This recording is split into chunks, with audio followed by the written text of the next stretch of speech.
Hammaga assalomu alaykum. Yaxshimisizlar? Begoniya. Men begoniyani birinchi marta boqishim. Bu begoniya gulimiz bilan qalatiya gulimiz zakazga kelgan edi. Birinchi marta boqishim bo'lgani uchun qo'rqdim boshda.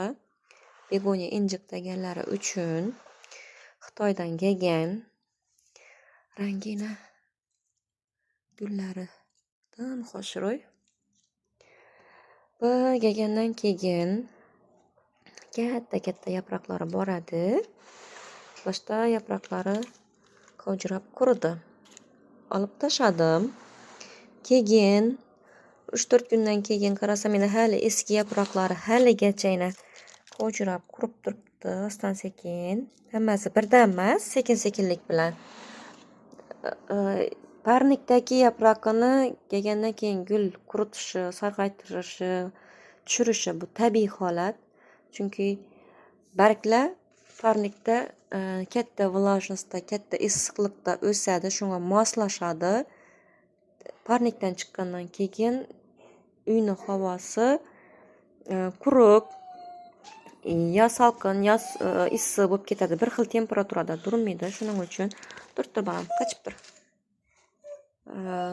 Shuning uchun yaproqlar qurib, qovjirashi bu tabiiy holat, sarg'ayib tushishi. Shuning uchun vahima etmaysizlar. Men sotgan odamlarimga hamisha aytaman. Gul ochiladi ekan, qarshi guli tushib, yangidan yangi ochilib boraveradi ekan. Eskilari tushib, yangilari ochilib turibdi. Keyin 2-3 kun o'tgandan keyin 3 shoxa bo'lib kelgan bo'lsa, 3 dona katta shoxa, bir shoxasi belindan, yarisidan iljirab chirimakka qaradi. Chirib turgan yeridan 1 santimetr pastına tushtimdan kesib tashladim. Bu yerda katta bargi bor edi, gulg'unchasi bor edi. Bu gulg'unchaniki, teyi pasti yaproqniki. Kesib olib tashladim, yaproq qovjirab qoldi. Gulg'unchasi ham tushib ketdi. Endi shunday holatda bo'ladi. Hozir nega ko'rsatsam ekan sizlarga. Keyin uni peresatga etdim.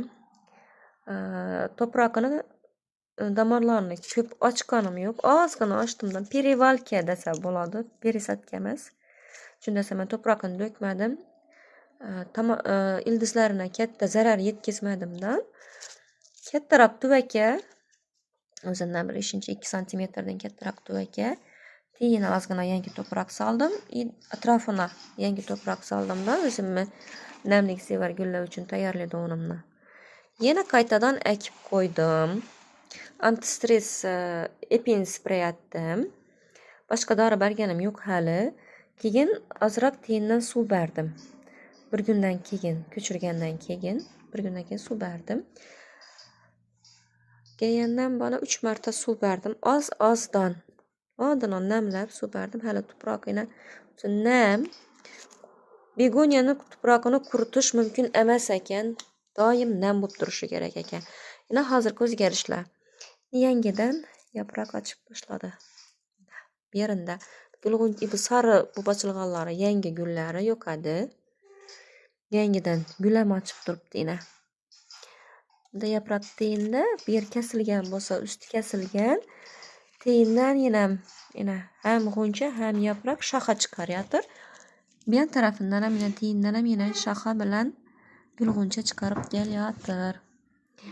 Keyin bu yerida ozgina chirish boshlanadi. Tozalab quritib bergandan keyin chirish to'xtadi. Yangidan yana yaproq bilan kuz chiqaryotir.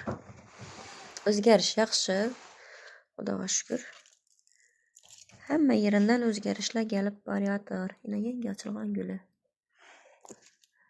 Hali o'rganishda davom etaman. Bu birinchi tajribam. Endi xudo xolosa keyingi partiyalarda boshqacha ranglarini ham olib ko'paytirish ham harakat etib ko'raman. Yangi barglari mashalloh. Qalatiya gulimizni ham xuddi shunday ko'chirdim. Yangi barglarini kelgandan keyin ochdi, o'ralib kelgan edi. Ozgina urunishlari bor. Bunda yangi yaproq o'rab chiqaribdi. Bu yaproqni o'ralib kelgan edi, bu ochildi. Yangidan yana ham ochib turibdi yaproq o'rab. Lekin hali barglari bular eski barglari endi adaptatsiya davrida ayladi. Yaxshilab qurib qolgandan keyin qirqib olib tashlaymiz. Sarg'ayish. Ko'pchilikdan ko'p savol keladi. Sabr etishlaringiz kerak, kutinglar. Yaproq sarg'aydi deb har xil dorilarni bermanglar. Ko'pchilikda har xil dorilarni bermakka qaraydi. Undan bu to'proqdan bu to'proqqa, bu duvakdan bu duvakka ko'chiravergandan keyin gul stress bo'lib qurib qolishi mumkin. O'zina mos, o'zina loyiq duvakka akib, peresadga atib, epen spray atib, o'zina kerakli namlikni berib to'g'ri saqlasangizlar, gul tez moslashib ketadi. Xudo xolosa bu gulimiz yaxshi moslashdi. Hozirgi holati. Endi baribir yana boshqa yerga borgan vaqtda yaproqlari sarg'ayib qurishi mumkin, qo'jirashi. Lekin kalateya yaxshi uxot atsangizlar, hech qachon qurib qolmaydi. Agar ustki yaproqni polniy tashlab bergan taqdirda ham teyinda kartoshkasi bo'ladi. Kartoshkadan yangidan yaproqlar chiqaradi. Kalateya ozuqonidan yaxshi ko'radi namlikni. Yana ikki kuz chiqaribdi yana. Bu degan adaptatsiyadan zo'r o'tdi, mashalloh. Yana yangidan yaproq chiqaraveradi, to'xtamay yaproq chiqaradi bir moslashgandan keyin. Yozigini buni fitilga o'tiramiz. Fitilga o'tirish ham qiyin emas. Duvak tiyindan yeb o'tirib, tiyinda idishda suv quyib qo'yamiz. Aytchakim usti qurib qolsam, tiyinni tashlab bermanglar. To'g'ri namlik berib tursangizlar, tiyindan yana yaproq chiqaraveradi. Hozirgi holati zakazlarimizni.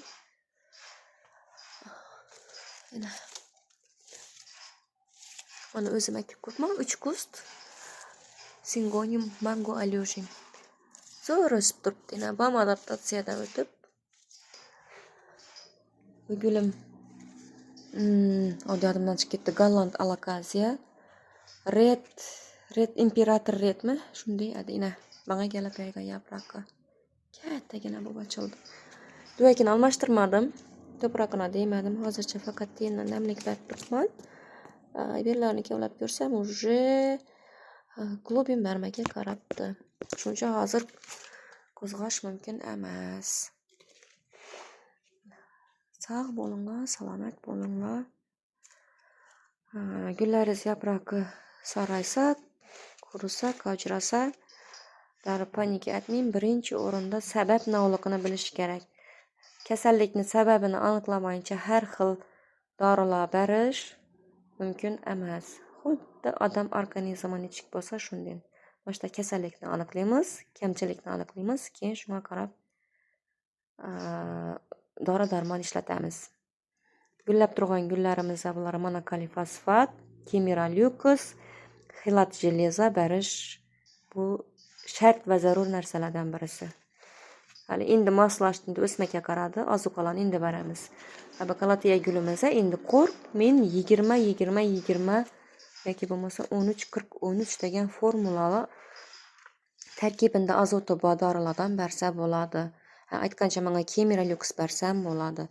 Lekin kemirallyuksni gullab turgan gullari deb ko'rsatgani bilan ko'p berish mumkin emas. Tarkibida azot ko'p. Azot ko'p bo'lgan dorilarni, ozuqalarni gullab turgan gullarga berish mumkin emas. Chunki azot massaga, g'o'k yaprog'ini javob beradi. Gul g'unchasi kamayib, faqat massa o'stirishga qaratishi mumkin o'zini e'tiborini. Natijada gullamin qolishi mumkin hatto. Shuning uchun kemirallyuks ko'p berilmaydi. Ayniqsa g'unchaga kirgandan keyin iloji boricha xilat jeleza bilan monokalifosfat berish kerak. Hammaga sog'lik, salomatlik tilar. Yana bir ko'rishguncha, xayr.